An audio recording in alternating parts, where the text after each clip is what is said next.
Seke selokan Norku Masera telo Hatsan Masetun toblo Eksena de Palampanin kan kalsera No Kalpakal gome Mangay na hunmig khen kir Kamay lo ke pai ni Trinzi ay en tir Kasik bo rua kan rim leta Tin una pai klaam Zam tima reta Portal ne lengon Zayam soundcheck Tricks po Angelo MFX Toy kone Hela dura tua Teka take Coffee night Bekon tay moy takde Dun jun tu Trampui ngay da tan Mangay na dun lo Hau sak na at lolo Ilule pa wo Mangay karen kanga angkan Kandu Imangay tatatuar solo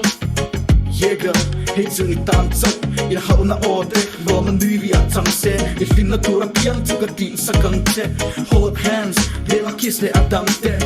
Mangay na nen Hey Basin na nen Hey Tiang him the in Christmas in Mangay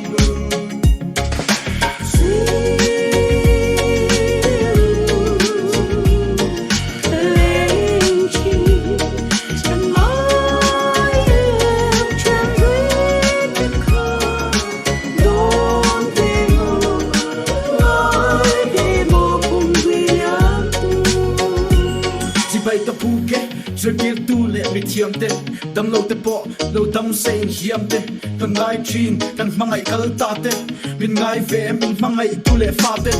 ri lo ngai OST la te atura na e kan fiat pi sa se tu na min jong dry na angai kha e siam tu fucking lama